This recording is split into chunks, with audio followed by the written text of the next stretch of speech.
Let's get into it. 1, 2, 3.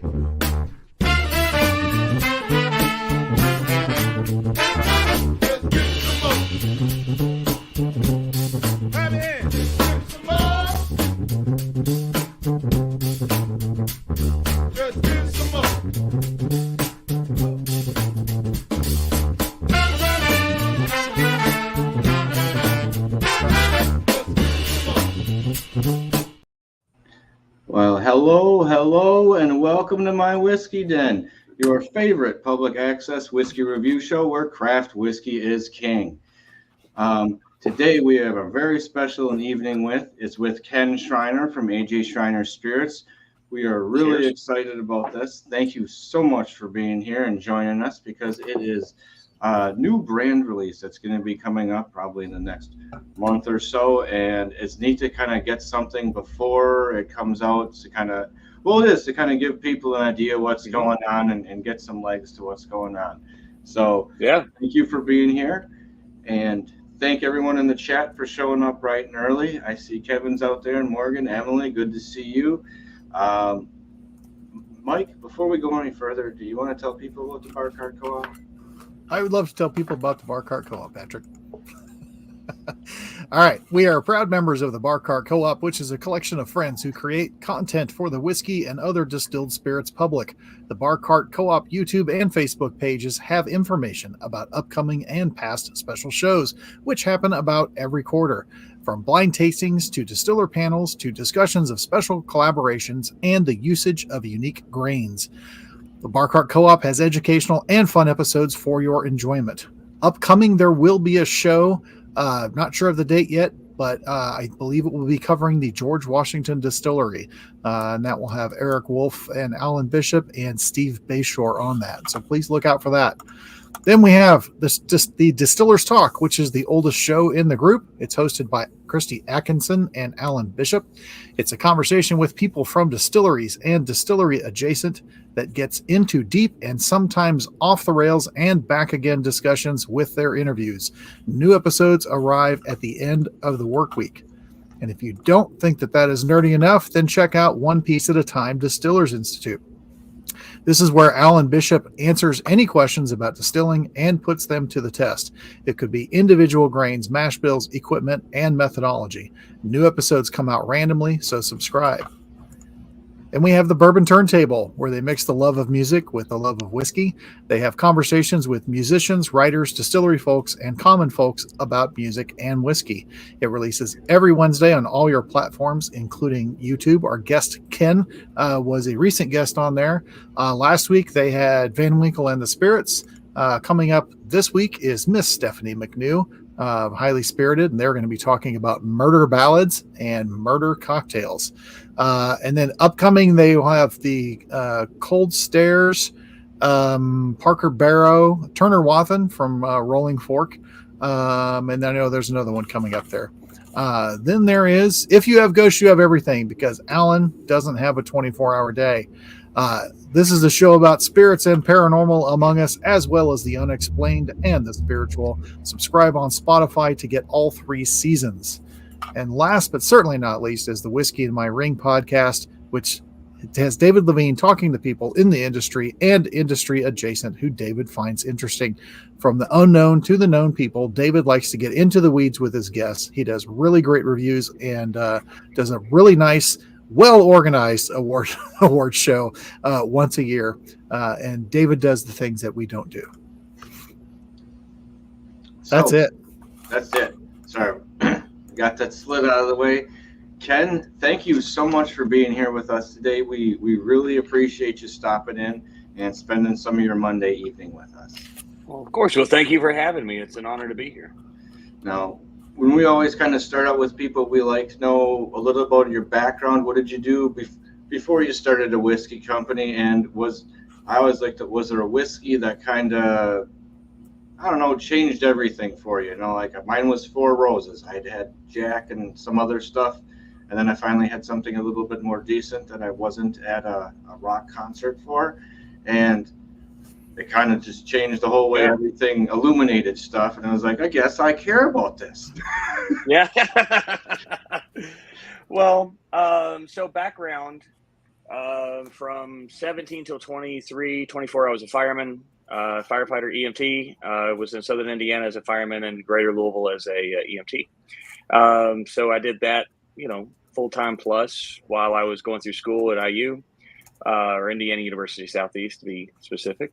And burned out, didn't, it's just, you just see the craziest stuff. And I was gonna. Thanks for doing that. I know people who Yeah. have, and that's a tough path to do it. So Well, thank you. It's I'm a huge supporter of police, fire, EMS, veterans, teachers, nurses, anybody who has to work with the public on a day in, day out basis. They need an award and a raise.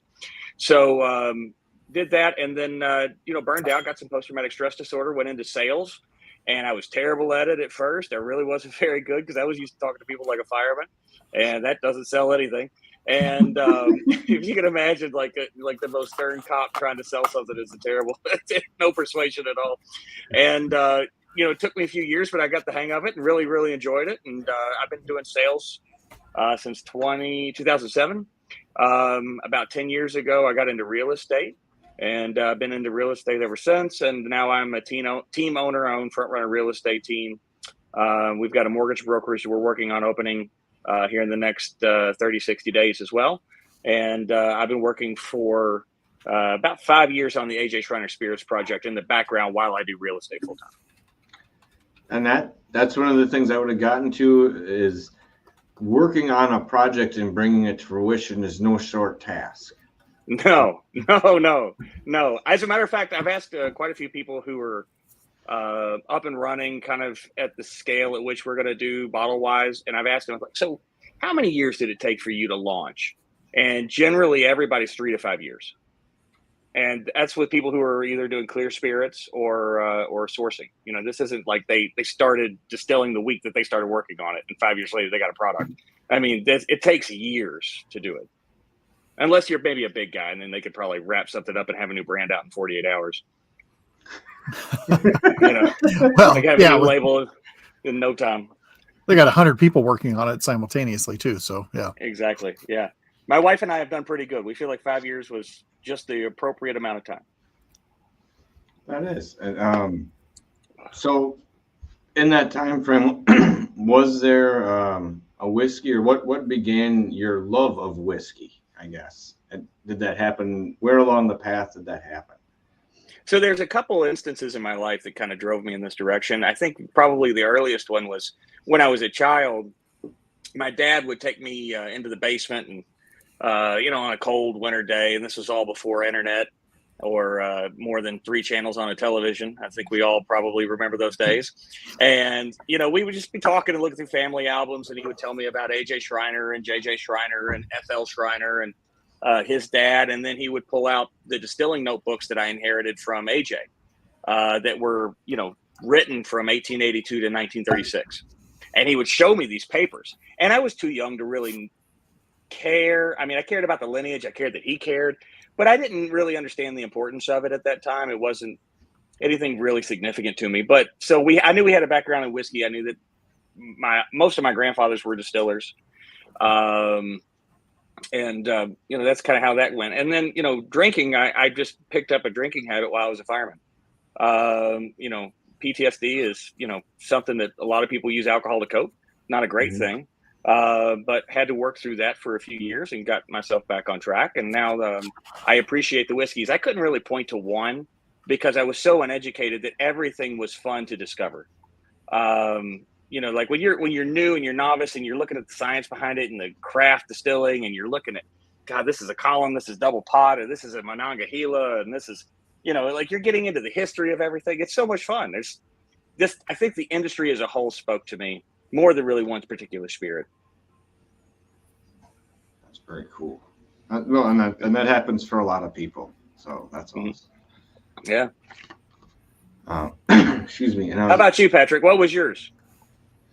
The one for me, like I said, I think it was Four Roses that started me down the path of things. What year? What year was this? Hold on. You're going 99, 2007, maybe 2005. Okay.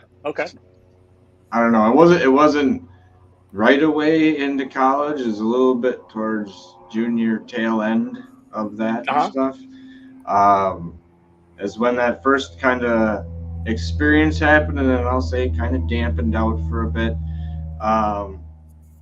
And then when I started watching the Whiskey Tribe, and I had tried a couple of the things that they had tried from Wisconsin and from a couple other states, and there was actually an episode on there where they went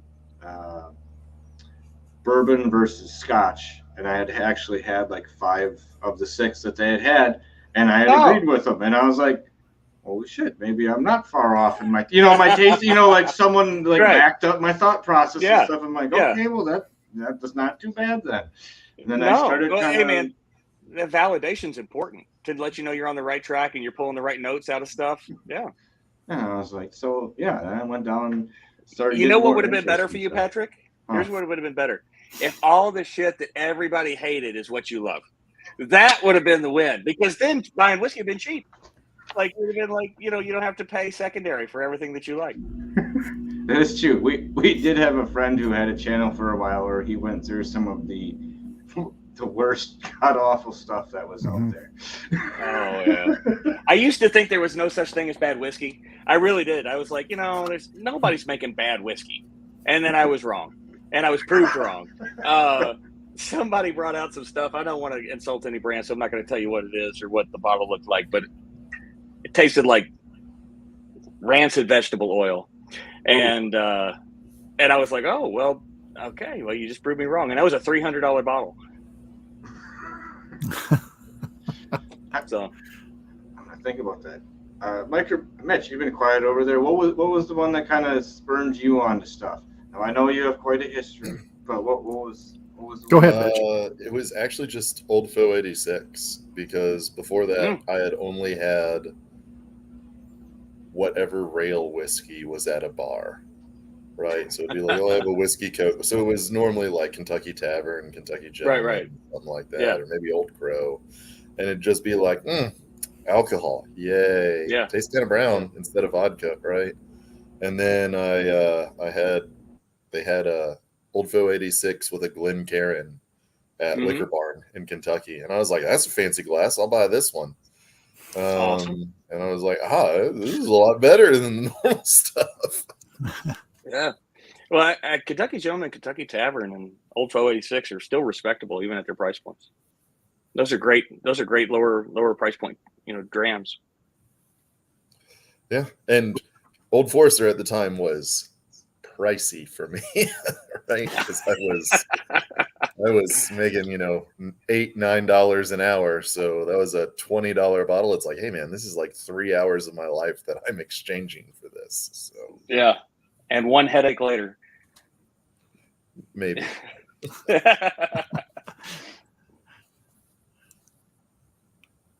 Oh, you're muted, Pat. That's the way I felt about cheaper tequila. So that was one of the few ones that I was like guaranteed, like, no, I will pay the extra money for a decent shot or a decent drink. I've had tequila so bad I put my clothes back on. It was terrible. This isn't a party anymore. I'm out. Ruin the evening. So you were saying you had met your wife earlier. Where along the path did that happen? And I'm always intrigued by this. How on board was she about starting a whiskey brand? Oh boy. So my wife is brilliant. She's smarter than me, better looking than me, and all around I'm a lucky guy to have married her. She was my boss, and I won't say what company. And so I married my boss, and nepotism's a thing. So I had to leave, and that's when I got into real estate. So that was 12 years ago when we got together.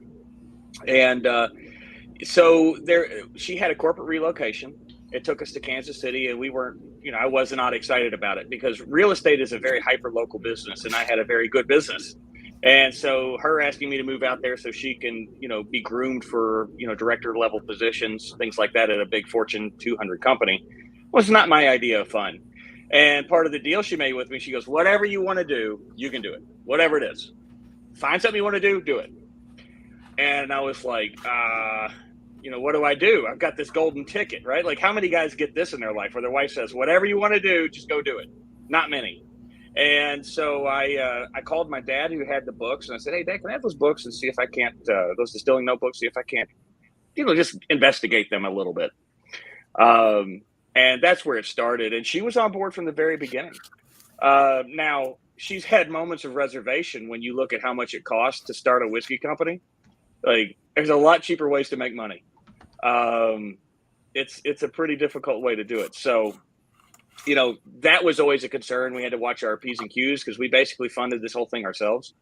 We didn't take any outside investments until probably 4.5 years in, and we were already basically done. We just took it because I have friends who wanted to buy in for Class B shares, and we sold them some shares or some units because it's an LLC.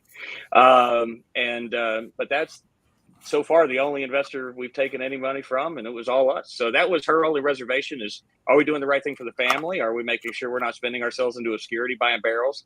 And we've come out, I think we've done pretty good for, a husband and wife team, strategizing and picking barrels and putting together blends and bottles and X, Y, and Z.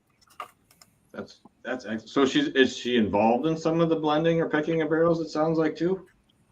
We strategize. So, okay. So there's like 3 answers to that question.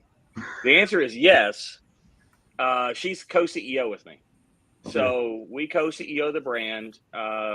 I tend to be front facing because my last name's Schriener and I am, now 5th generation and I inherited the books. She does some of the podcasts. So, in the future, you guys ever want to have her on, she's a really brilliant woman to talk to about business. She's exceptional.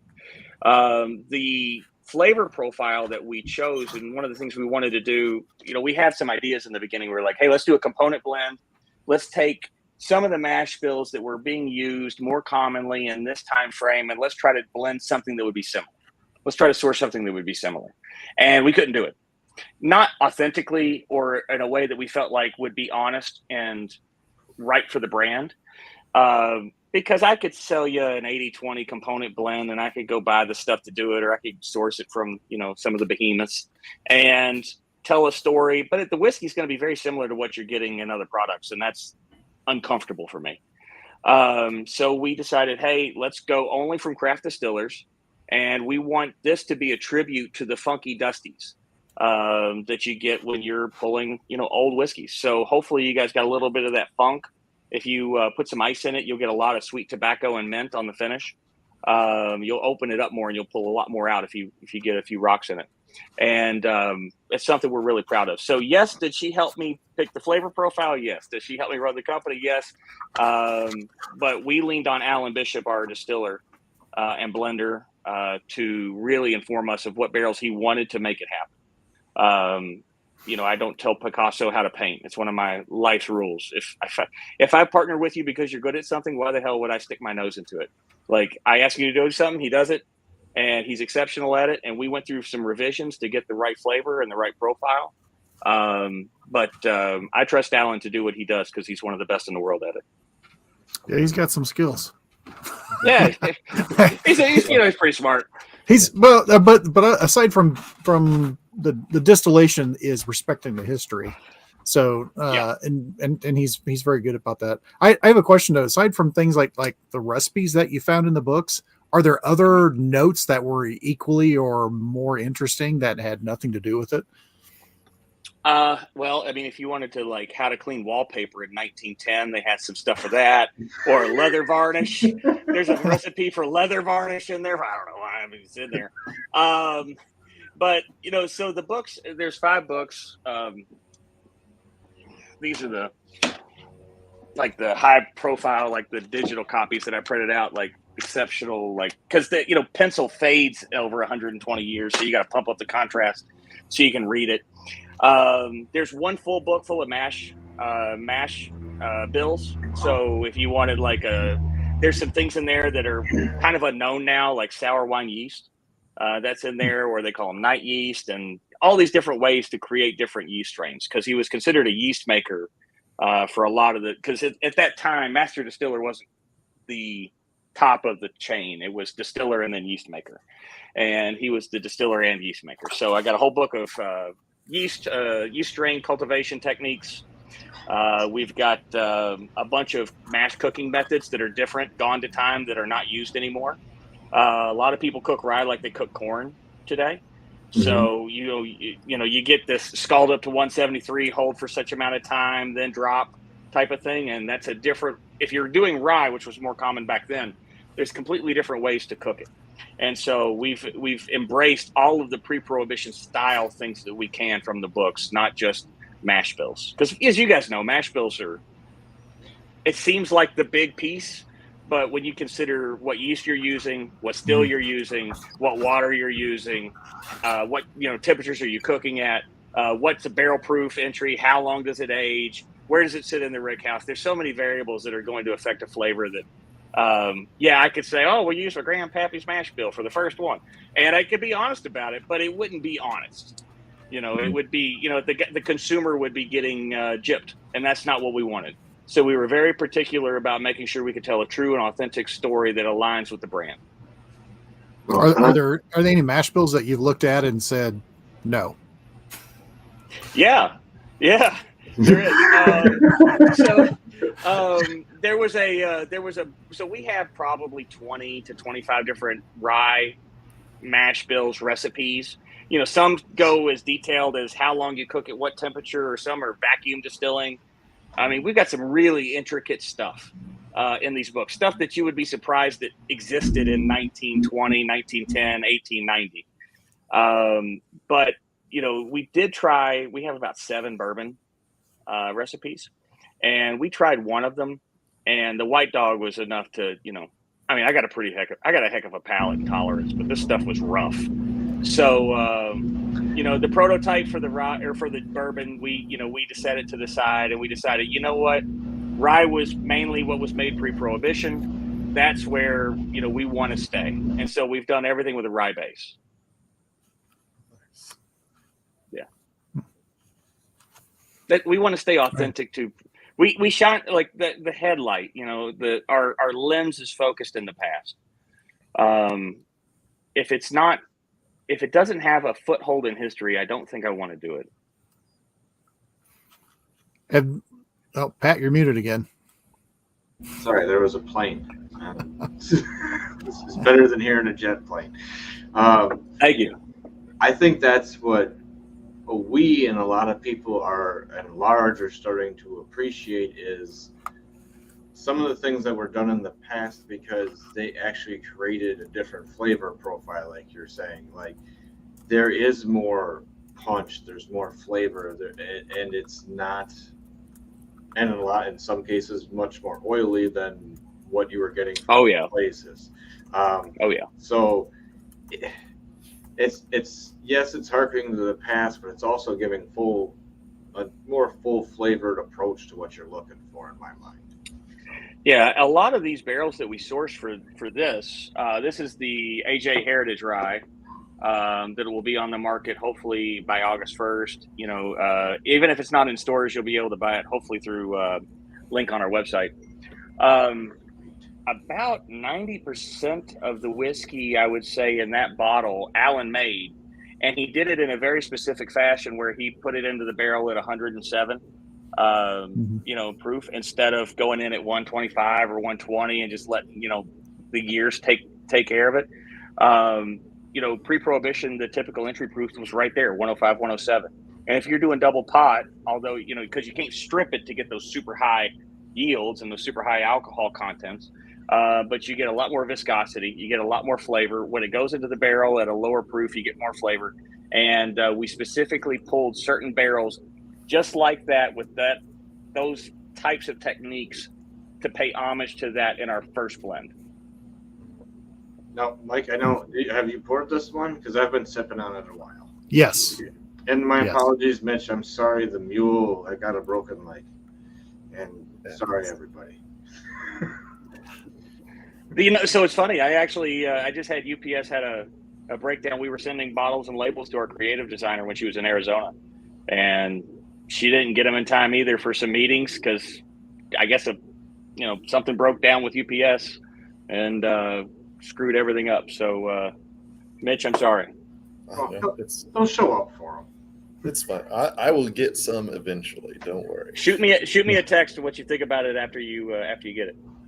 We'll do. No problem. Yeah. All right. So, Mike, what were you getting on the notes here? So, and I was writing stuff down earlier, and I got into this weekend too. So, but notice right off the bat, I was getting like a hint of raisin, and then orange, tobacco, coffee or toffee, cherry, and oak, and then like a little bit of fig. And then this is very specific. It's a very specific grassy note because we have a house rabbit, Timothy Hay. Timothy Hay, is that what you give your rabbit? It's hay, but yeah, you get the good Timothy Hay, and it just had there's a little different. Hey, don't make fun of Susan. She's a good rabbit. I'm making fun of your tasting notes, Mike. I'm not making fun of the rabbit. Yeah, that's actually really interesting. I didn't know that Timothy Hay I don't know anything about Timothy Hay, so I'll just tell you that. Yeah, and then, so then a little really love that, little plum I and love mint. that you picked. I love that you picked up on the raisin and the fig. You know, to me, like especially if it's got a couple cubes in it, I get a lot more of the raisin and the fig. Others, if you do a nice like pull breath with the mouth and the nose, you're going to get some blood plum and citrus, which comes through stronger on neat than it does when it's a little watered down. But to me, my favorite is just this one is just with a couple rocks. It just opens up a lot, but it's great neat as well. That's always the way we start with it. And I got a lot of what Mike got, but like in the background with like the sugary caramel. Sorry, I'm inhaling a bit much here. I'm getting a neat like little bit of like the edge of a bananas Foster creme brulee, like right where you light it on fire for a second before it goes out. I'm getting that Fat Kid tasting notes. Yeah, well that's that, and when you were talking a little bit more citrus, there's like I'm getting a hint of lemon, but it's like thicker, so it's almost like the top of a lemon meringue pie. There's a lot. That's interesting. For what it is, there's a lot of stuff going on in this right now. Yes, there is. That's just on the nose. Like right away, it was dense for me, and then after like a drink or two, it really opened up going in. So for me, one of the things that I'm really proud of, and Alan, I think is one of the best at this, is creating the right viscosity for the drink. A double pot allows so much more control than what you're going to get off a column still that just strips a lot of the oils out. Or even a 3-chamber if you don't enter in, combine the oils back into the 3-chamber, from best of my understanding of a 3-chamber. I've not seen one run. I've just read and heard about it. And when you can have those viscous legs on your glass like that, I mean, the oils just sit. And to me, that's beautiful. Yeah, it has a very nice body to it. Like you said, it makes the experience a visual experience as well too, because it's one that as you spin it before it drops down, it almost looks like there's a coating until you see the legs slowly appear. Yeah. To me, this is on par. And I don't mean just flavor wise. I'm talking about viscosity. Just specifically, if you guys have had the Maddie Gladden or Spirits of French Lick, like Maddie Gladden is it's one of my favorites, but it's a very viscous whiskey. And I like that. I want my whiskey to have a thickness. If it feels bright, it feels too light. I want a fatty flavor on the palate. It adds niceness to it. That Maddie that's a good goal to go after. I'm only comparing it as the viscosity because that is certainly, in my opinion, if anybody hasn't bought a bottle of the Spirits of French Lick stuff that Alan was making prior to the move to Old Homestead, I think you need to go ahead and get on Mash Network and buy it while it's the Alan Bishop stuff. And I know Justin, and he's a great guy and he's a good distiller, and Justin's going to do a great job there at Spirits of French Lick. So no disrespect to him, but those bottles that Alan made are special. And so if anybody hasn't had it, I encourage them to pick it up. So have you been able to get any or try any distillate that was made by your great grandfathers? No. I wish I had. I wish I had. So I have friends who, like, their family had a distillery, and I'm not going to say which one, because it was a very big distillery, pre-prohibition, and they had boxes of this whiskey until the 70s, 80s. And, the family, like, for Christmas would always bring out one bottle every year. And that was, kind of the celebration, is have some of the old family whiskey. I never had that opportunity. We didn't have any saved. We didn't have any stored up. Most of the stuff now is, collector vaults type of thing. I am very excited about the gin, and I know you guys will talk about this in a little while, but the JJ gin was actually based off of a Shenley Dusty that he made. So nice. Alan had it. So I didn't have it. Alan had it. And Alan knew the Shenley Dusties, and he knew the flavor profiles that they were going for, and how, he could pull out so much. So he goes, I know what they were going for. It wasn't very good. He told me really honestly, he goes, this Shenley gin is not good. He goes, I will not remake this for you. He goes, however, I'll make it better, and I know what they were going for. And I said, okay, let's do that. And so we used the essence of the Shenley gin to recreate a product that paid homage to the Shenley gins in a way that's more palatable for today's drinker. Sure, it has like a little bit of the backbone in it somewhere. Just knowing you. Boy. Yeah. Well, I tell you what, if you did you have this yet when you were drinking this weekend? Did you have the gin? Yes, I did. Okay. So it's 130 proof without ice. So I would highly encourage ice. I did. I tried all the ways. I do like a good high proof. There's nothing like getting slapped in the face. But it was a nice high proof. But proof down, I can see everything just opened up, and to me, 3 or 4 ice cubes with that gin, and it is an incredible thing. So when it goes to market, which you guys have at 130, we haven't proofed it down yet at the warehouse. So you guys are getting 130, but when it hits the shelves, it'll be 93. And maybe someday we'll do a full proof gin just to let people have that, like a single barrel or something, like a limited release. Because a lot of people do like the full proof, but I prefer it at the 93 and chilled. Yeah, I haven't done it in I haven't made a cocktail with it or gin and tonic, but that will be coming up. You want a little secret? I need you to tell me how good it is. I don't drink mixed drinks. I haven't mixed it with anything. We've had some folks mix it, play with it and come up with different things. And we're going to be partnering with a really great pre-prohibition mixologist, somebody who studies it. I don't know if you guys are familiar with Brian Cushing. Oh yeah, we know Brian. Brian. Yeah. Yep. So my Victorian Bar Room, my intention is to have him create our cocktails in the spirit of pre-prohibition. So that way, everything with the brand continues to stay backwards looking, and true to the time. And I don't think there's anybody better than Brian. And he'll find some unique stuff from back then that is good, not just and work an edge off it or two to hone in on something that works, which is nice. Yeah. It's on my to-do list. So Brian probably is. We were in Mount Vernon together distilling last November at George Washington's distillery, and I got to meet him, and he's a wonderful guy. And I got to follow back up with him to get this done because I haven't got to talk to him since. We've been busy. Yeah, I got to lay some Brian Cushing knowledge on my friend's wife this weekend.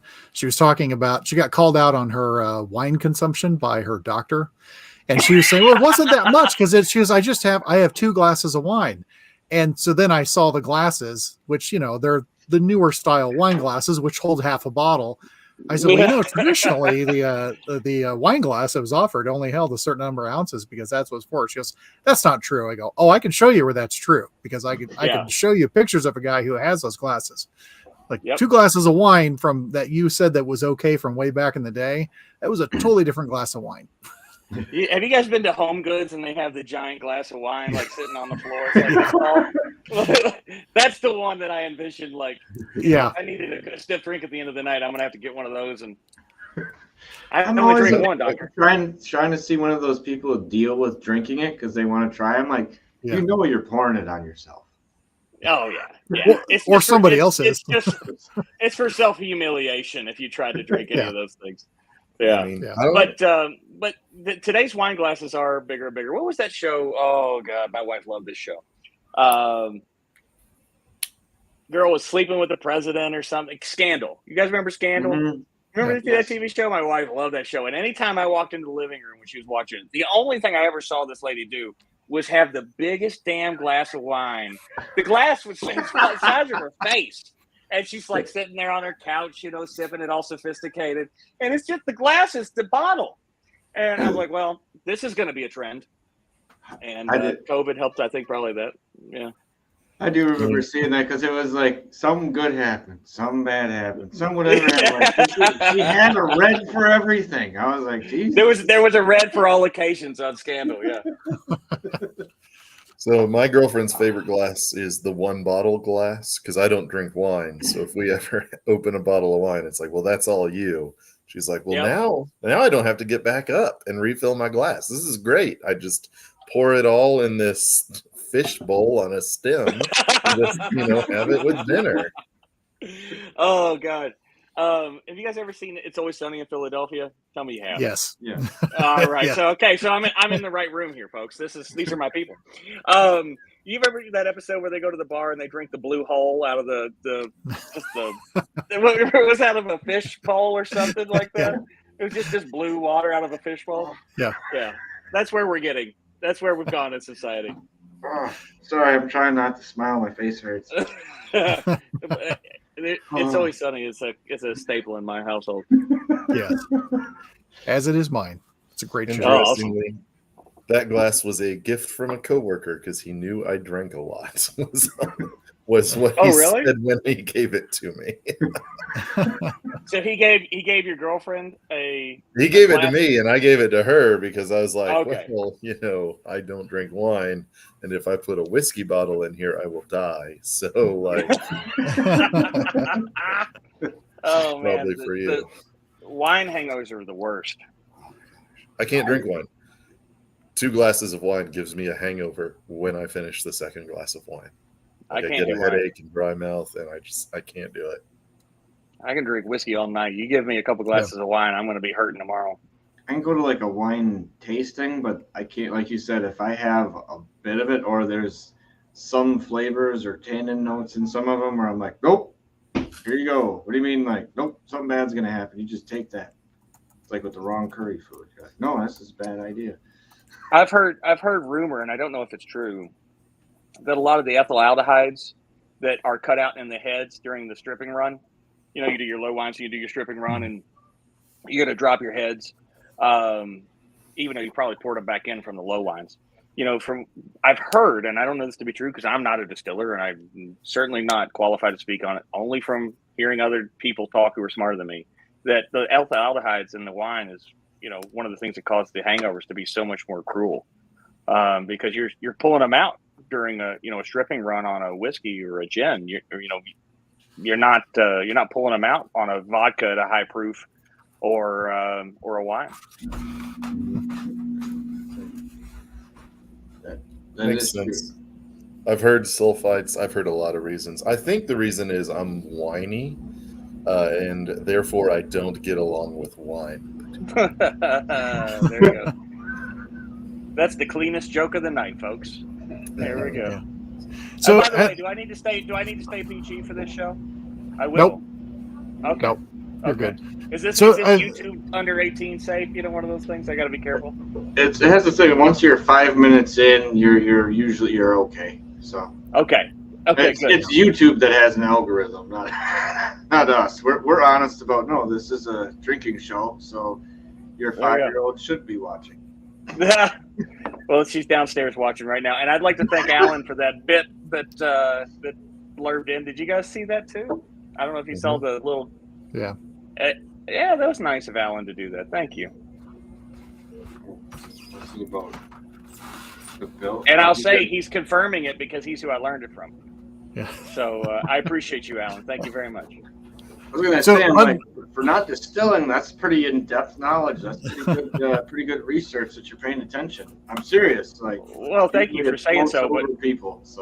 But when I'm around Alan or around any of these people like Steve Bayshore or Eric Wolf, I'm a still hand. Treat me like I'm stupid. Like, tell me what I'm doing. Tell me why I'm doing it. Tell me why it's important. and let me do the grunt work. You go do the smart stuff. I'll do all the hard work because I just want to learn. And I couldn't run a still by myself, probably. Maybe I could. I don't know. I've done it a few times with others. But I leave it up to these artists because the people who run these stills, they are artists. This is not like, you're not a bookkeeper. You're not an accountant. You know, when you're these people know farm to table, grain to glass, what these things are going to do inside of a whiskey like this. It's impressive.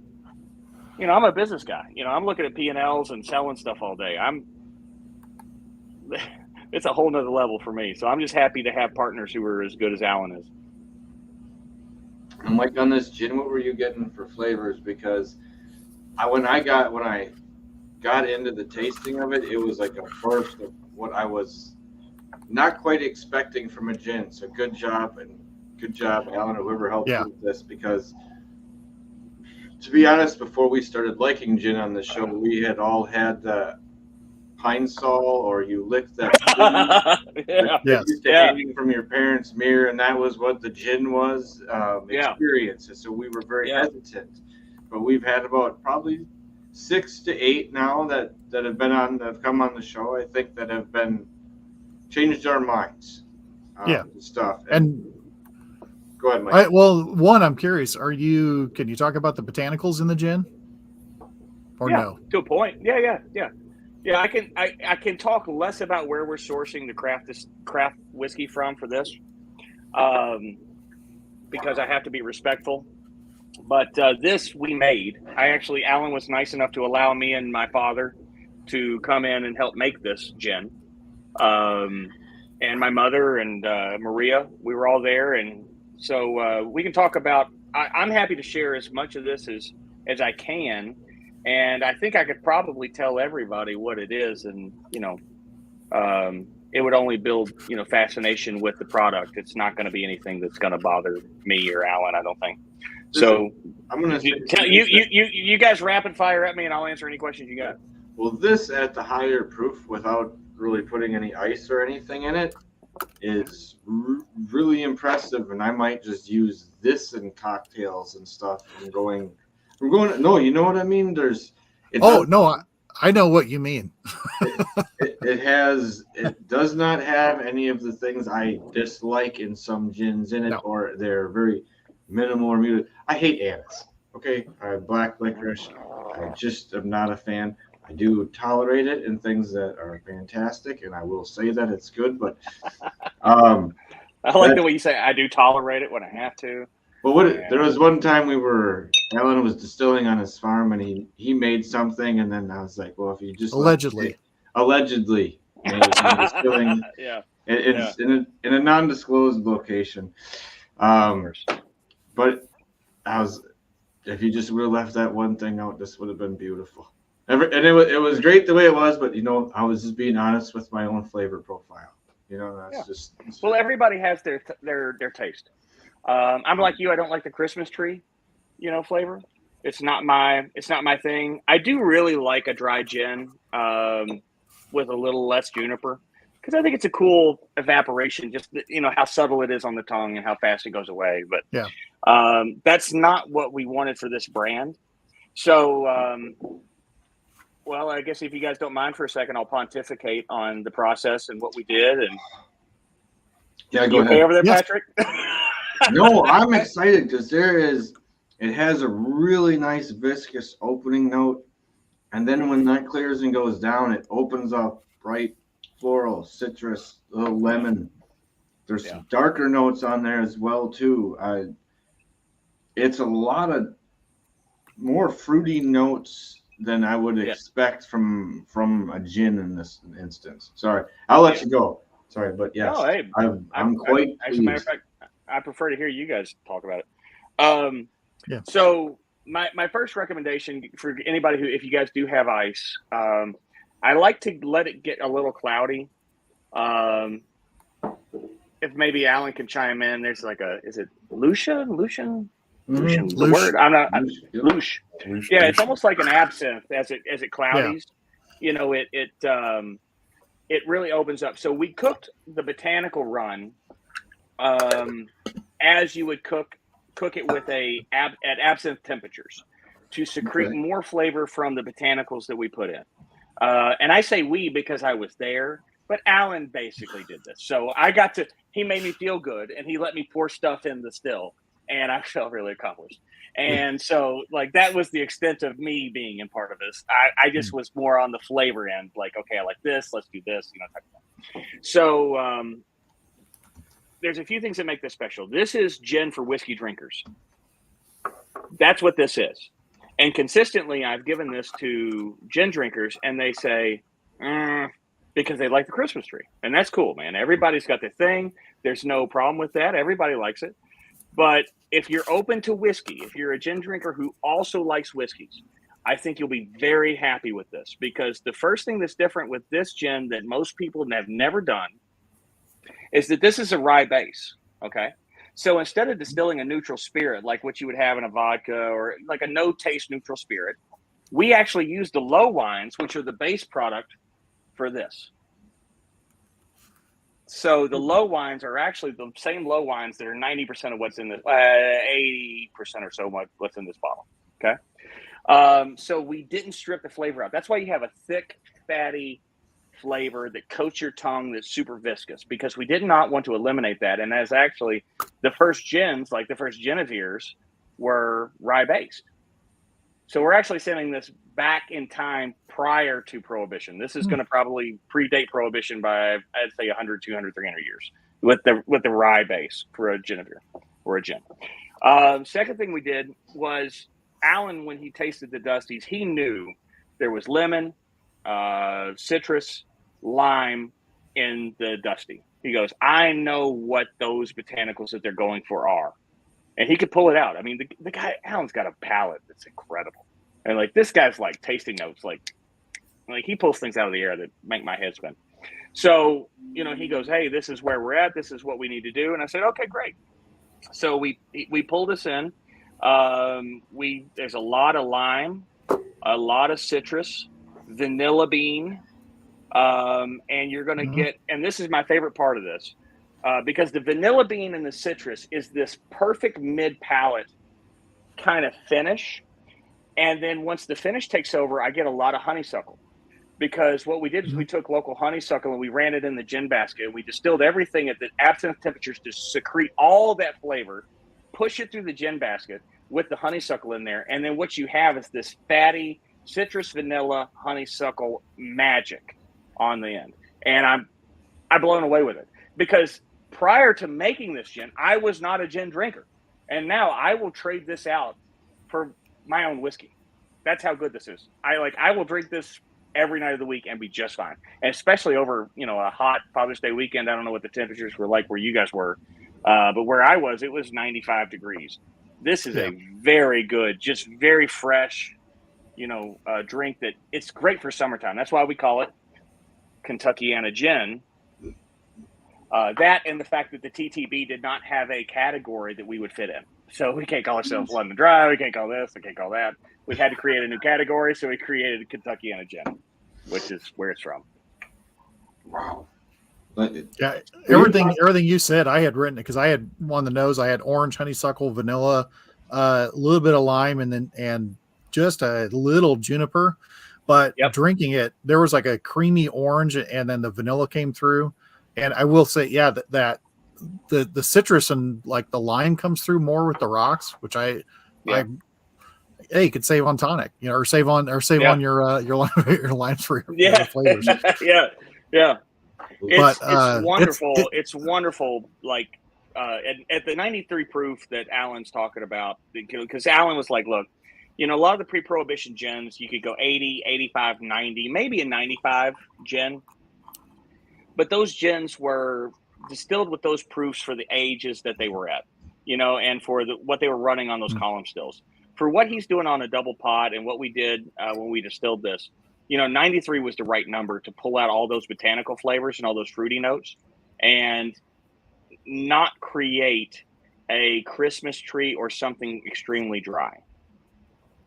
Yeah, it was not minimally drying. Well, the honeysuckle that you mentioned is neat on the finish, because that is where it shows up more. But on the outsides of my tongue, you're still getting like the little citrus pop and almost like a little effervescent citrus note to it when you're Yeah. getting the honey. Yeah. Kind of trying, almost like it's trying to coat it, but it can't quite do it. It's a really neat tongue feeling. Yeah. And the lime is certainly in there. So, Mike, you were right when you picked up the lime. To me, just on the way I interpret it, that's like a secondary or a third level flavor for me. Yeah. You know, it's there, but it's so subtle to me that I don't call it out often. However, we did, as a matter of fact, some of the botanicals are over here in the corner. We did use lime for that. So there is some lime in there. Yeah, you can see. Yeah. Like you said, this is very close. I don't want to, like you said, like one of those citrus sodas where it was like a 50-50 or something, but obviously much more elevated, but you're getting a little bit of that lemon and that lime on the backside. I don't know, and I didn't have this with ice, but would you consider just adding ice to the cocktail, Mike? That's a good question. Sorry, I'm thinking that with this, I think just a couple drops of ice, that might be a good way to just start it the way it is.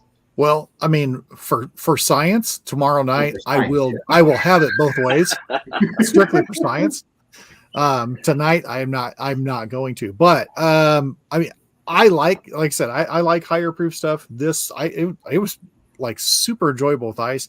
Like, yeah, I'm in Kansas City and it was sticky and hot yesterday. And this with some ice would have been really, really good in a very large glass. What part of Kansas City are you in? South of the plaza. So I lived in Olathe, or not Olathe, Okay. Shawnee, for about 3 years, and worked all over Kansas City. And I love Kansas City. It's a wonderful place. It's a big, small town. It is. It is. Yeah, it has a lot of similarities to Louisville, where I live. But Louisville's a small town. Smaller, big town. I don't know how much we say it, but it's yeah, I'm with you. It's like it's a quarter. I'd say it's a third of the size of Kansas City. And our whiskey is, a lot of times your all's barbecue, like that culture. Yeah, I love me some barbecue, but I'd rather have more distilleries. So yeah. Well, Rikers is good. They're putting up some good stuff. They're working hard. Yeah, no, we have Riegers. Yeah, Riegers around here. Riegers gin. Actually, I like Riegers gin. That was one of the ones because I just so every time someone like they want to get you to try, try this gin, and it was way too botanical, or I always said it smells like my great aunt's perfume at a wedding. It's just offensive, and or like you walk through a perfume counter at a department store. It's just horrible. Yeah, but pulling back. Yeah, but I found through a couple people that said no, try this gin, and I found through there that I tend to like gins more that have coriander. Like if I see it on there, I know I have a higher chance of liking it because I also like to do what we were shown is if it has coriander, don't use a lime. If you're going to make a gin and tonic, use an orange because orange pairs better with coriander. And had to try it both ways. It works. It's right. That's wonderful. But all the flavors and botanicals, I mean, knowing you made it, I'm not surprised, but it's enough botanicals, it's enough flavors that still gives you a lot of flavors to it without going that extra mile where they throw just too much. Up. It's just too much. Like crisp flavors like that you're getting out of this, kind of crisp and clean, and like you said, doesn't feel muddied up in a way. It is a refreshing gin. Yeah. I have to say, I'm lucky. Well, in my opinion, and this is just me, and I mean this with all due respect to the entire distilling industry as a whole. I don't know many people who could have taken what I gave Alan and said, "Hey, this is what we'd like to work on," and pulled it off as well as he did. And I mean that truthfully. The guy did a lot of gin at Copper and Kings. He got to go kind of do what he wanted to do at Spirits of French Lick with a lot of his Solomon Scotts, which was a phenomenal rye. The Kesha bourbons. I mean, these things are just wonderful what he's done. And so, like, to have somebody who can make as good of a gin as a rye product or a whiskey or a bourbon, that's a really quite a spectrum of talent, and so we were really lucky. So I have a question then. For these bottle releases, are you keeping? Well, are the bottles numbered in any way? Or and even if they're not, are you keeping certain bottle numbers for family members or posterity?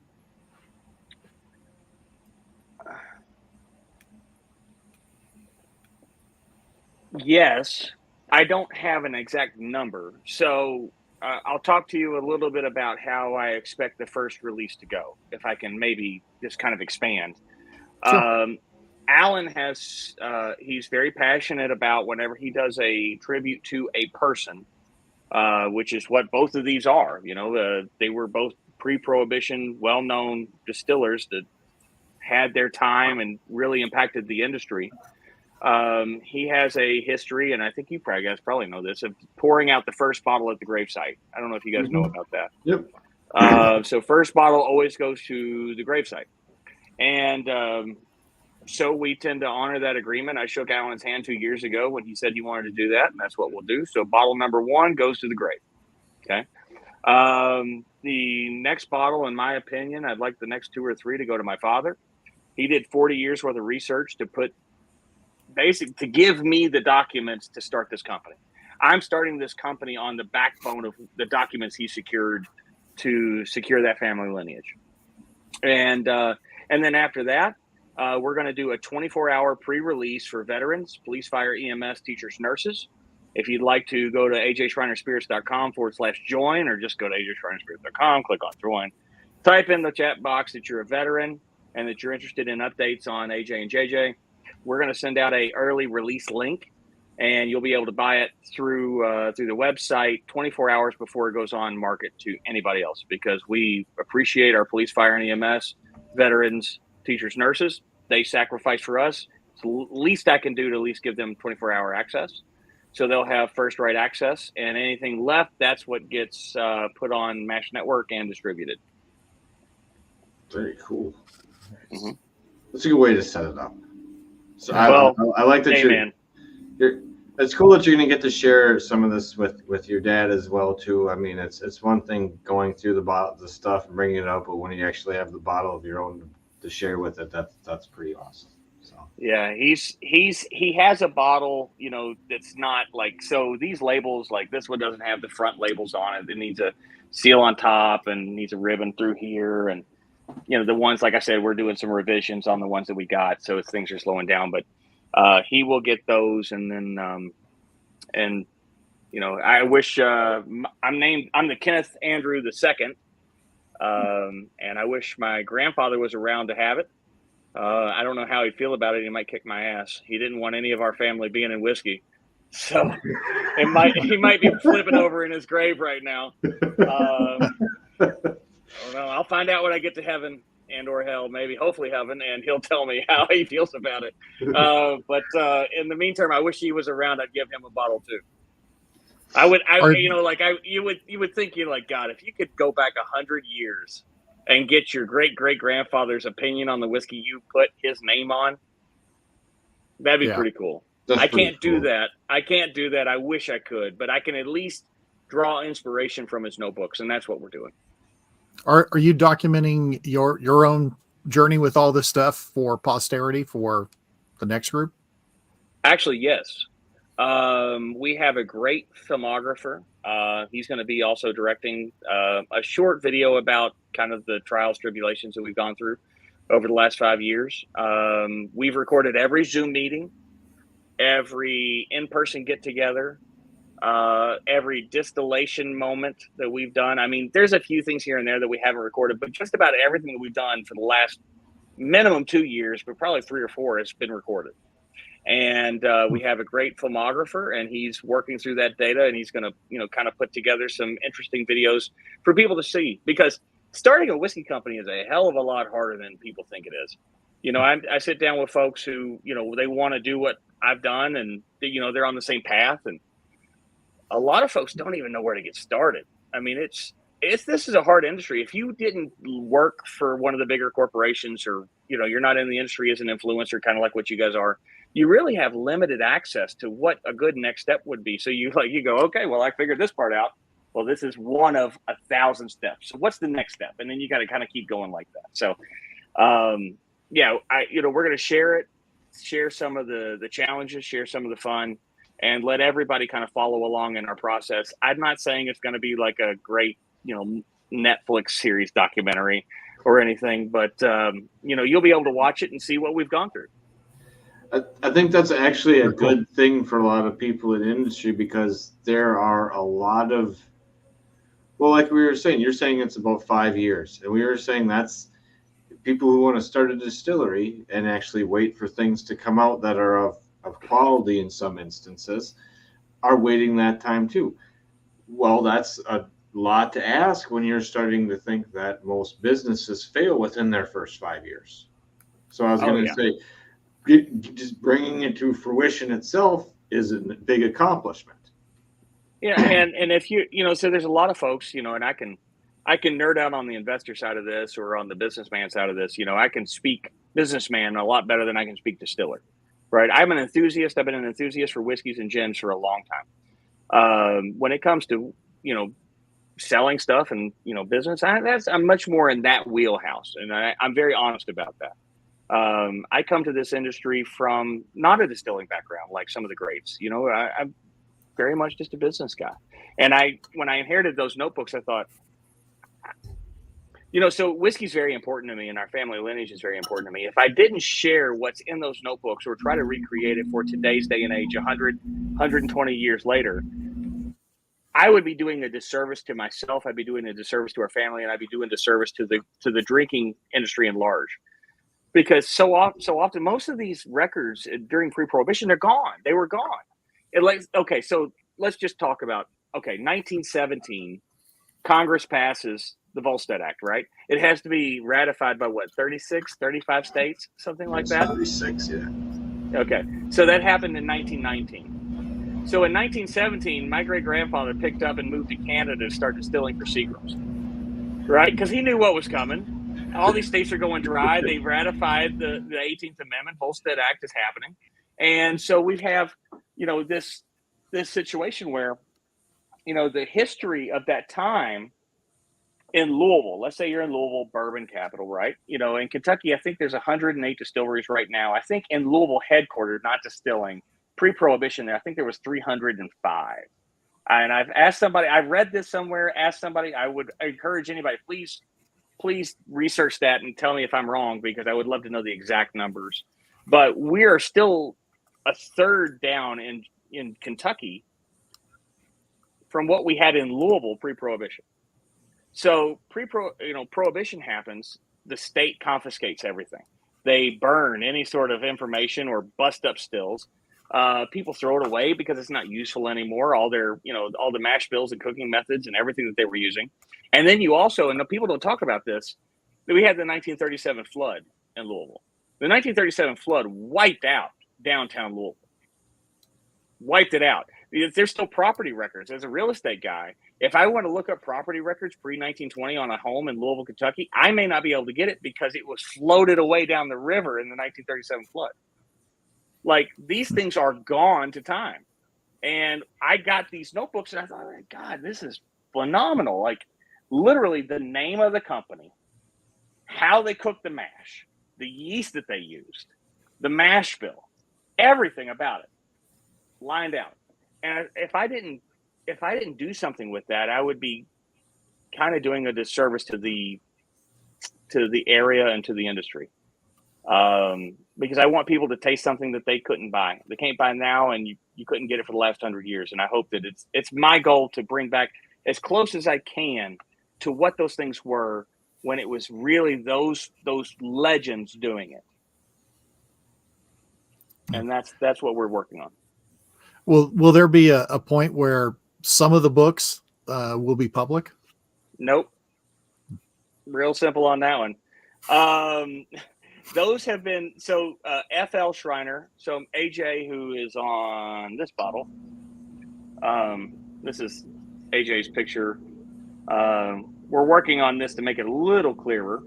So AJ wrote the books, and those are the ones that I inherited.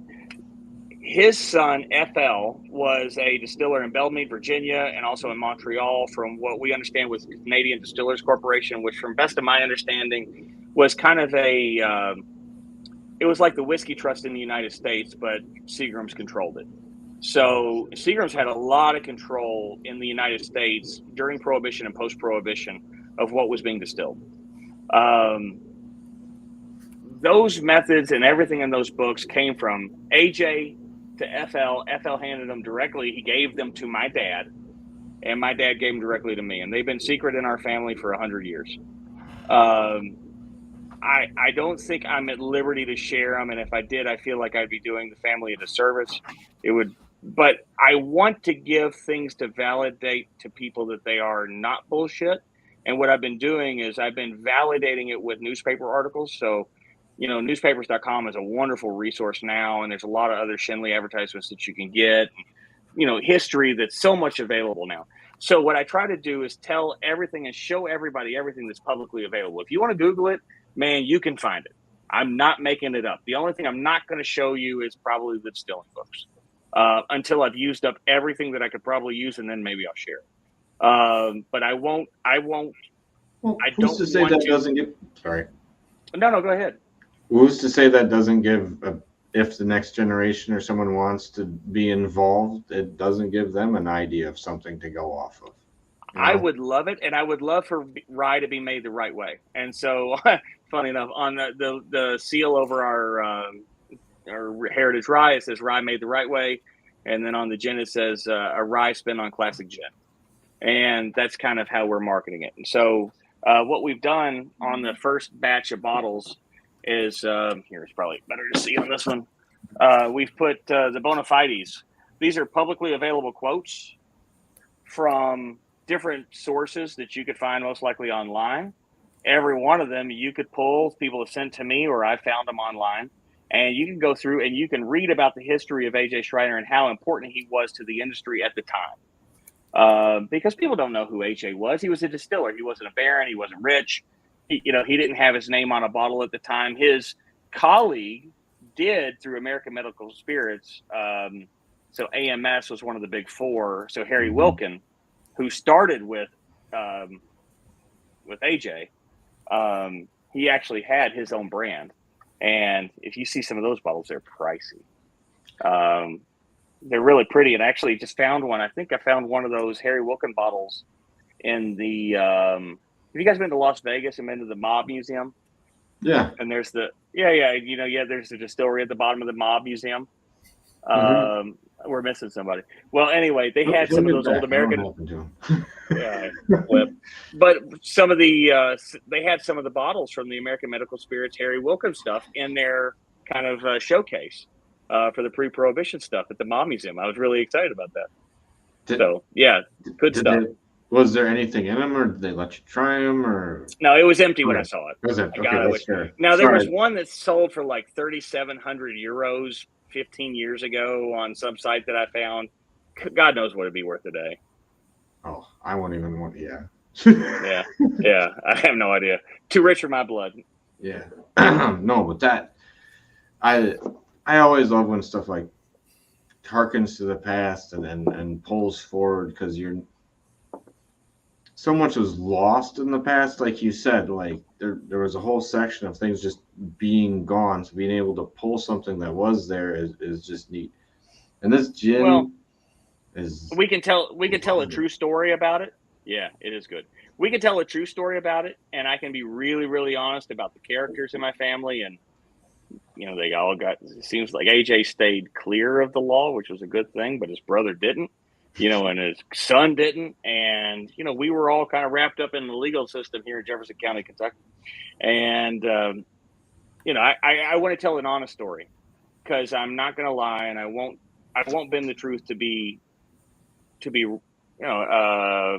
don't know what's the word, to advertise. I'd just be the truth. I wasn't advertising in PR for a while. So some of advertising can be a little manipulative.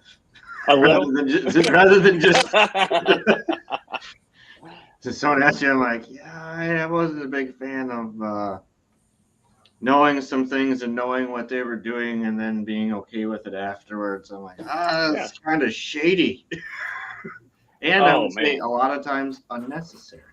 For some of them, but I mean, anymore, man, the best thing to do is just be really, really honest. Mm-hmm. Well, That's it just doesn't give the anyone best thing you any can do. ammo for anything. It's like, this is exactly what it is. This is exactly what we're going for and what we try to accomplish. And and I mean, like, so I was, I don't know if you guys listened, I was on another podcast last week or week before last, and the gentleman asked me, and I guess I can say his name. I hope it doesn't hurt anybody. Kevin Rose. It doesn't hurt anybody's feelings. I love Kevin. He's a wonderful guy. He's a friend of mine. Yeah, he's a good friend. Yeah, Kevin's phenomenal. And he asked me, he goes, "Are we going to replace the mash bill in this Heritage Rye once we start producing our own?" I'm like, absolutely not.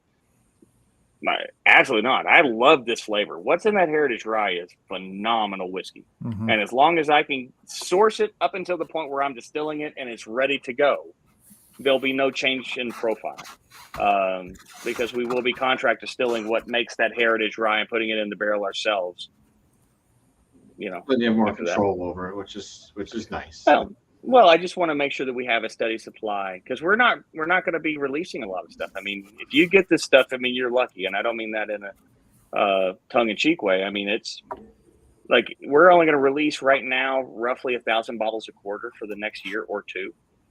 So you might get 4,000 bottles a year and of the rye, and it's kind of like get it if you can find it type of deal.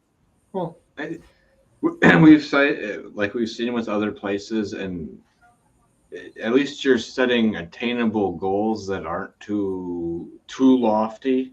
Because it sometimes people will see, like, I have this 20-year plan and they think that they're getting to year 20 in year 2, and that's where a lot of things go goofy. But like taking steps and doing it the right way, and if something goes better, great, but otherwise this is where we're headed and we'll build off it. I don't think that's bad. 4,000 bottles, that's, like you said, that's a release a quarter, and it's something to look forward to. So, and now the thing that you guys will hate, and I'll be real honest with you about that. You ready? I'm going to tell you the downside to 4,000 bottles a quarter. We're only going to release them within 50 miles of Louisville, unless you buy off the website. So you can buy off the website. There's a website. I mean, there was times you get off the website. It will not end up on your store shelves, because Louisville, Kentucky is our home. Kentuckiana is where AJ and JJ and all of us, all of our family lineage came from. So with such a limited release, what we're going to do is we're going to keep it in town for our local Louisvillians and Kentuckianians, if that's the word, people from Kentuckiana. And hopefully one day we'll grow to a point where we can find another great city to distribute in. Maybe we'll go to Lexington, but it's at the point when it's right for the brand. We're not trying to, I'm not going to try to like outmatch Sazerac. They got me beat by $200 million. Yeah. Just a couple hundred. Just a couple $100 million. What did they spend on the expansion at Buffalo Trace? I think $6 billion over many years. Yeah. So yeah. Well, have you guys? I assume you've all been there. Yeah. Yeah. I'm really looking forward to whatever they're going to produce in the warehouse that they're trying to recreate the temperature and barometric pressure. Not bariatric. That just means fat. Barometric pressure for the tornado batch that they did for the E.H. Taylor. Mm-hmm. I'm really excited to hear how that goes. Like changing pressures in a warehouse like that, that's pretty cool.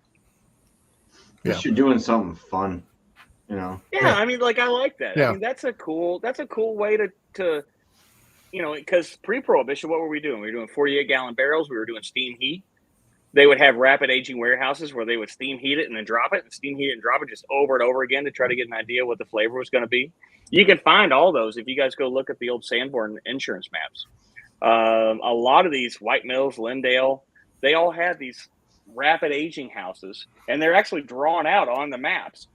And they were pushing liquid through trying to manipulate, just like what Sazarec's doing today. They're trying to find the way to the best maturity. And I think that's a pretty cool thing. I love science in what we do. Yeah.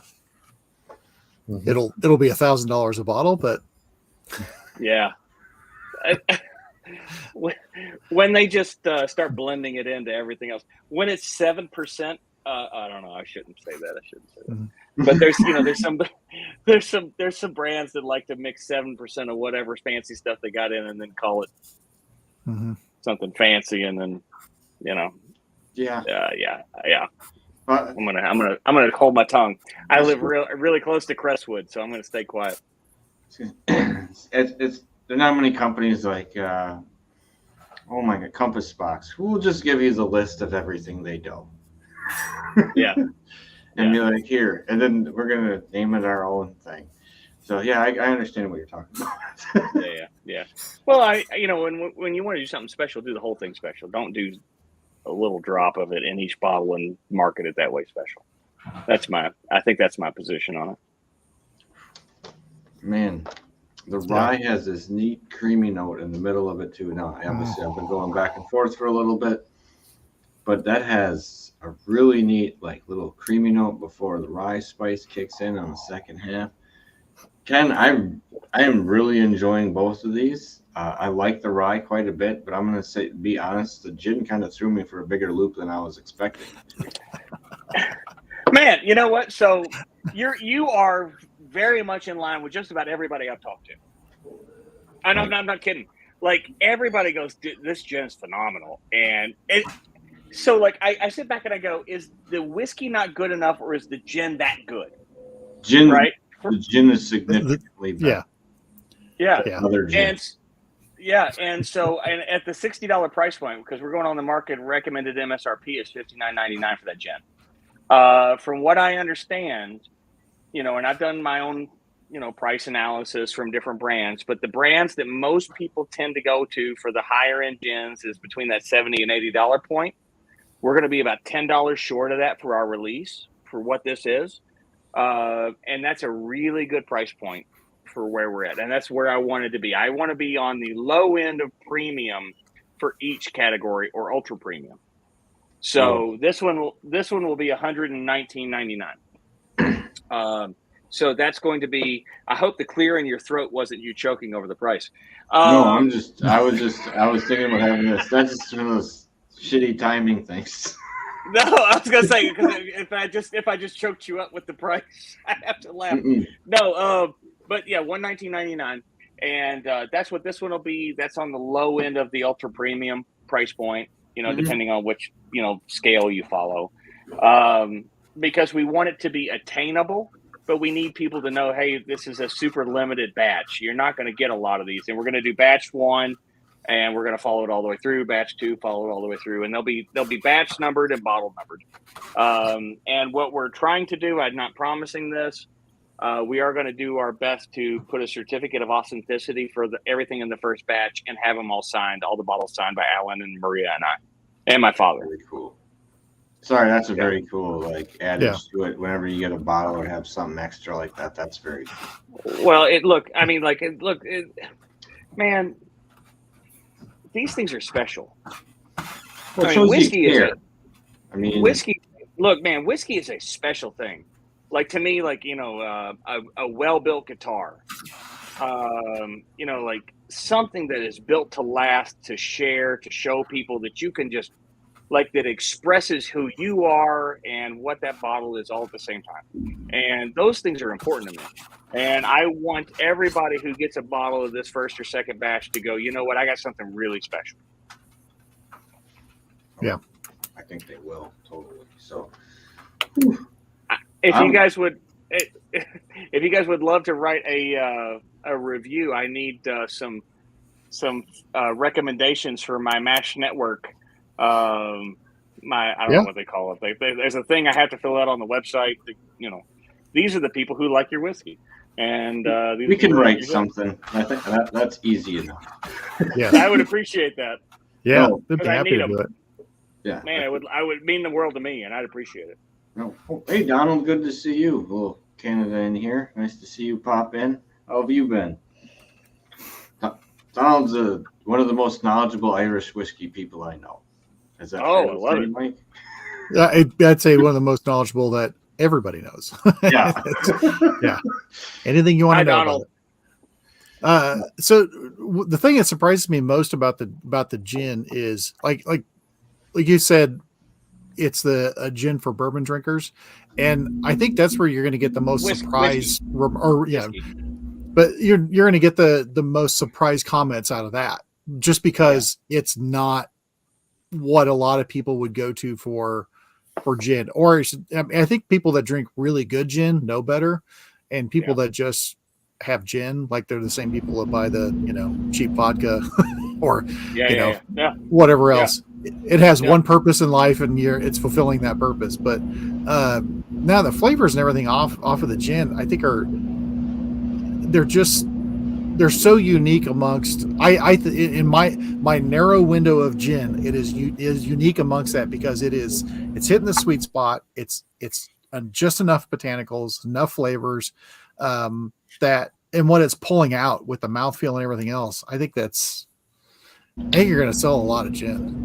Yeah, well, thank you. I appreciate that. I would hope that we do. And Patrick, you were going to say something? I was going to say that yeah, that's especially at that price point where, like you said, you were just under the premium. That's kind of right at like where most people I want to say have like that's where your good bottle range kind of starts with gin. There's some you can get for less, and they're a little more surprising when you find them at that thing. But a lot of times you're in that 50 to 60 for good, and this is very good. I mean, we've had a couple other places where it was like $80 for a 375 of the brandy, and something like that's really neat. It's ballparky like that. It's got a well. I hope I know going to sending it to events and things like that, like San Francisco and things can be pricey. So this is really damn good. Well, thank you. I really appreciate that. I don't know what we're going to enter. I know we're going to enter the American Whiskey Awards for 2025. We're going to send that out here pretty soon. Sweet.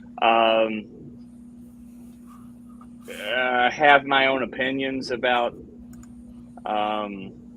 panels and a lot of times writers, and I'm sure you guys understand what I'm trying to say. Yes. And so, I'm not, never been really good at playing any games. So we'll see. I don't know. But we'll vary. Let's go to the next one. So here's what let's talk about that. So here's what I would like to have happen. And this is what I'd like to have happen. I would like to have both of these whiskeys next to each other, or this gin and this whiskey next to each other. There we go. On the store shelves. Because this is what I call the two brothers. And you guys are having a hard time seeing AJ, right now. AJ is going to come through a lot better once we adjust the labels, because he's really hard to see through our dark mahogany type of color. But that's the goal, is to have these next to each other, because although they are not in the same spirits category, I think they appeal to the same drinker. If you're going to the whiskey aisle for a rye or for a bourbon, you will love the gin. And that's what we're trying to do. And on a lot of the stores that we have here, so on an end case, they'll have special bottles, or it still releases or selections like that, and that's where I would kind of see something like that, where you're like, okay, this is what special has come in. It's kind of unique. Pay attention to it, type of thing. I'm excited to see this everyone else to get a chance to taste it if they haven't already. Well, if we talk about awards, there's some interesting stuff. So the earliest date that we have in the notebooks, that the folders that I showed you, those aren't the actual notebooks, but those are the printed ones that we had high resolution reprinted so we could see and take notes and stuff. Old Times Distillery, number, I don't know, 297. I think it was the distillery number in Louisville, Kentucky. And if anybody's got internet, they're welcome to challenge me on that one. I think it's 297. There is a photo that we have of A.J. Schriener when he looks like he's about 16, 17, 18 years old in front of that little bitty cabin at Old Times. Now, Old Times Distillery won the 1895 Chicago World Fair Best Whiskey in the World. Now, at that point, he was probably a masher, okay? He was probably, from the photos, he was a young guy. There was no way he was, I wouldn't expect him to be a distiller at that point in his career, okay? Because, we're looking at the past and we're going, hey, we've got these times and let's line up where he was. And we're doing our best to really catalog that thoroughly. Now, in 1904 and 1905 in the St. Louis World Fair, Sunnybrook, which shared a residence at 28th and Broadway with Old Times, and he was, from best of my understanding, master distiller at both, or distiller at both, chief distiller at both, whatever you want to call him. Sunnybrook then won the St. Louis World Fair 1905 Best Whiskey in the World. There is some contention. I'm a big fan of Laura Fields. You guys are familiar with Laura Fields, I assume? Yeah. Laura Fields is I would say, I'm just going to put this out there. She is my favorite whiskey writer in the United States right now. And no disrespect to anybody else like Michael Beachey's doing it, who's exceptional as well. But I love her perspective on it because she's coming from a very Pennsylvania rye kind of perspective on these things. And anti-whiskey trust, she's like posthumously still trying to bring down the whiskey trust. It's been 100 years ago, but she's still like fighting it out. And they took this from us, and by God, we're going to get it back. And so, like, she did this great article on American whiskey history on Facebook about how the Hofheimer brothers, I believe, who owned it at that time, and Charles Lemon, who was convicted, I think, as a rapist in the early 1900s, which you got to know you screwed up in the early 1900s to get convicted of rape.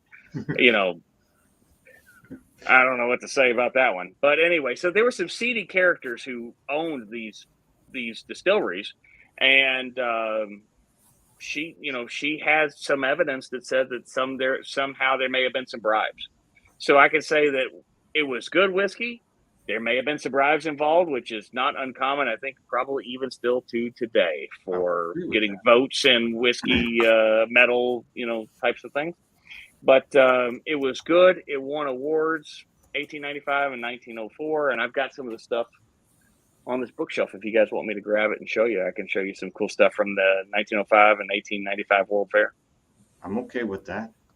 All right, hold on one second. Let me see if I can grab it. Let's see here. Sorry, that's pretty cool. No matter what, that's a neat little adage to history. Absolutely. World fairs in general aren't talked about enough. They went away. And it's weird how they just like disappeared from happening. Sad. Well, now we've got the internet. It's a world fair. It's not. It's not. It's not the same. But I don't know. Do I dare mix these, Mike? Have you done that? No, I'm not going to do that. You're not going to do the blend? Okay. Well, just because of the how much gin that there is for what I want to do. Oh, okay, that's fair. There's not enough enough gin to do that with. That's fair. I'm gonna do a small one here. Because I think I got I'll risk it. Let me get a little of this. There, that's pretty close to even. Probably more like a 60-40 is what I did.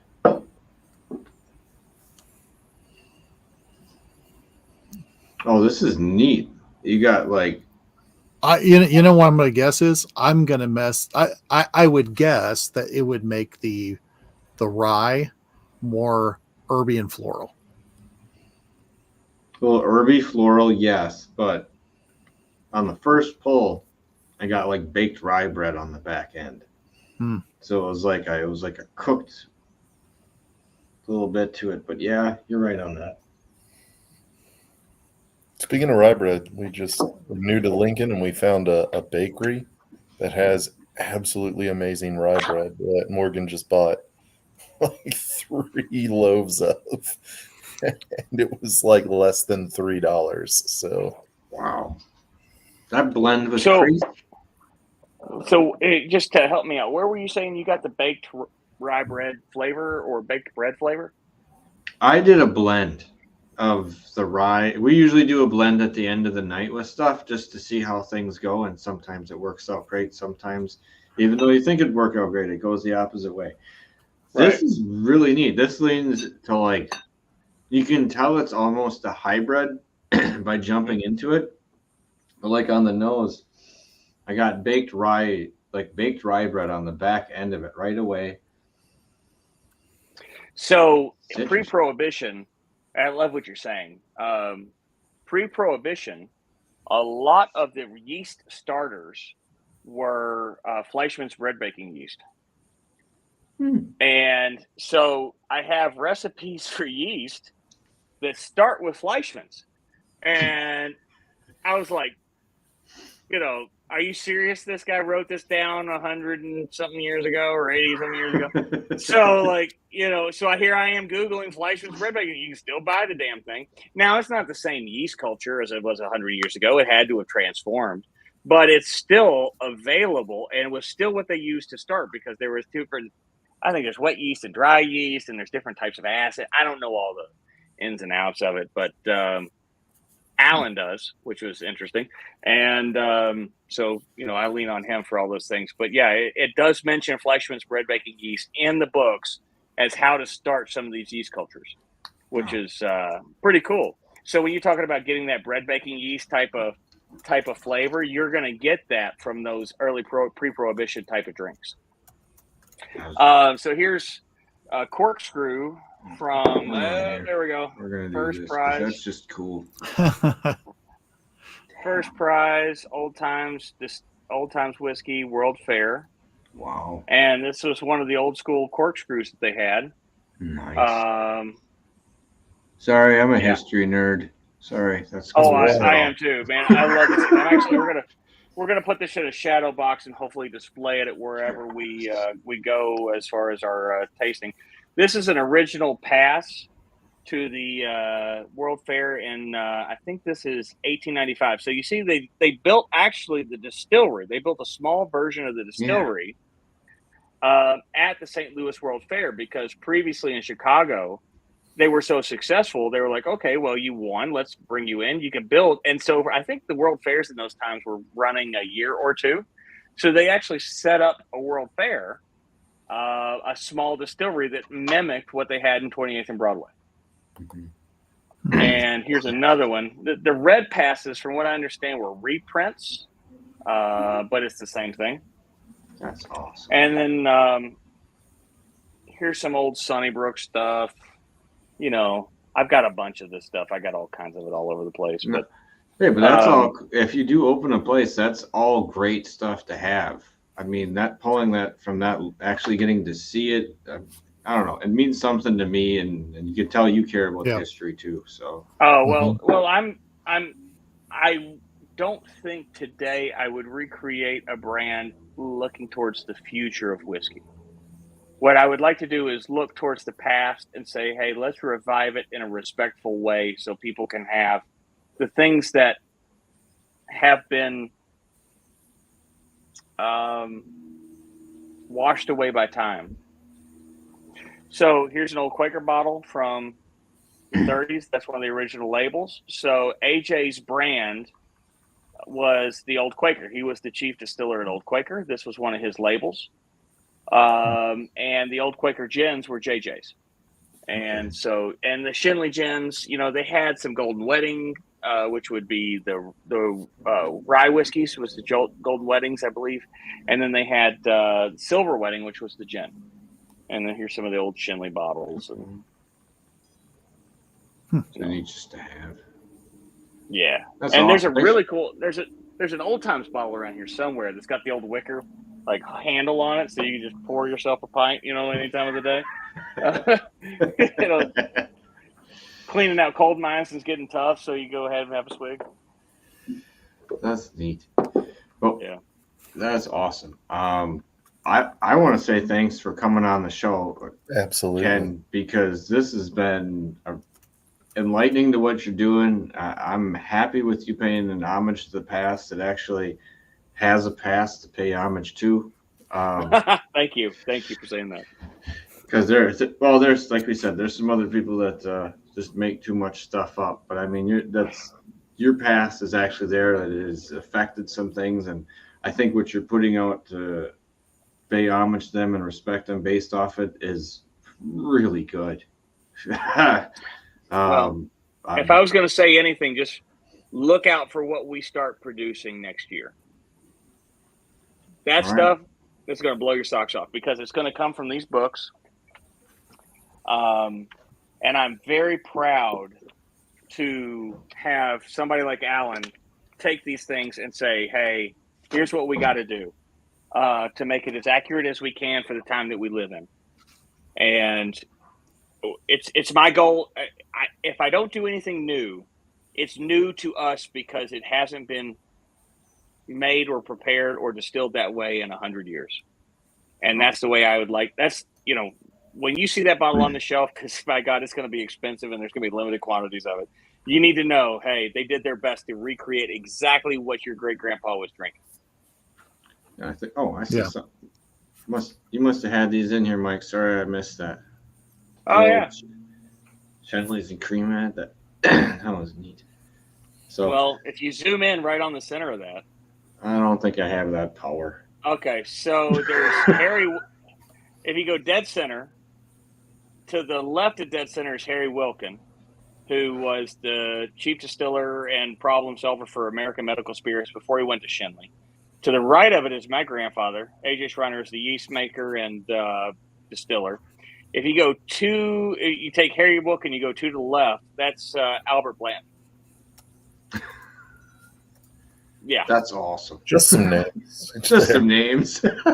Yeah. And nobody in that group of people were small timers at that time. They were all big wigs in whiskey at that point in the world. And that's what I mean. It's paying homage to people that actually deserve it. So I mean it's fantastic. Well, I will tell you this, and thank you for saying that, but there's a lot of great distillers today that deserve it. Eric Wolf, Alan Bishop, Jody Philanthrope from Evan Williams, Square Six, downtown Louisville, running double pots and making all the Square Six stuff. He's phenomenal. There's some great distillers today. And it's not by effort or trying that they don't do things the old way. It's just they have new machines and new new grain and, batches of grain. There's a million different things. The water. We don't have the water they did in 1920, thank God. There's some great distillers today doing things in the best way that they know how and producing some damn fine whiskey. There's some not so good, but most of them are very good. And, me doing anything to pay homage to 1920s, pre-1936 really is no shot at them because they all deserve their applause because it's not an easy business being a distiller. And you got to find your own niche, and I think a lot of the people you named still harken to a little bit of the past with Wolf's absolutely as well too. So yes, sir. Yeah. So I unfortunately am going to have to get going here because I have to get up and I still have an hour of work I have to do this evening. So my apologies about this, everybody. Not what I want to do, but like I was saying, Ken, I can't appreciate how much you came on the show and the samples. And Absolutely. Yes, we will do a review and a post about it, either written or visually as well too, because this is really the rye is really, really good, totally worth it. But I think a lot of people are going to get their heads snapped by that gin. So. Hey, either one of them. I'm very happy to sell either product to anybody who wants it. So remember to check on their website and throughout the month to see when they'll be available and available for purchase, because I know that's coming up soon. And thank you for giving people that option, because with staying local, like you're saying, with putting them out, that makes sense completely. There's a lot of distilleries that do stuff like that, but at least getting the opportunity if you're not there is nice. So I mean, Yeah, for us, and not having to find a mule is nice. We appreciate it. Well, I've been the mule, so it's great for not the mule and for you. And yeah, I used to bootleg all kinds of Buffalo Trace shit from Kansas City to Louisville because you can't get it in Louisville, but you can get it all day long on the shelves in Kansas City. You're blessed, Mike. You don't understand I think what you have. It's shifting. I don't go after it, but it's shifting. You got to go over to Kansas for a lot of it. Are you talking about like Lucas Liquors, and you got to go knock on the door and get somebody to buzz you in into the allocated section, or? Well, Lucas is gone now. They're now Total Wines, but no, to like Leavenworth and Lawrence, moving over in there. That's where people are picking up a lot of it. So gotcha. Yeah. Well, hey, I'm glad you told me about Lucas. I didn't even know that. Yeah, just in the last it was year. more interesting before. Lucas was great. It was big stores, but Total Wine moved in and they bought them. So yeah, Lucases are all Total Wines now. Good for the Lucases. Yeah, I was gonna say at least they get to ride off in the sunset. So good for them. Yeah, right. They can afford to pay full price or secondary for their whiskey now. So, but like we were saying, Ken, thank you for coming on. We really appreciate it. It was tremendous meeting you, and you have some fantastic products coming out. Pay attention. We'll have some other reviews coming out about them as well too. Thank you so much. But remember, it's not the love of whiskey that matters. It's not the love of Jesus. I had too much of the damn gin. It's not the love of whiskey that matters. It's the not the size of the den that matters. Love of whiskey. Nope, I had too much. I'm gonna go home now. So cheers, everybody. Have a good evening. Cheers. Let's get into it.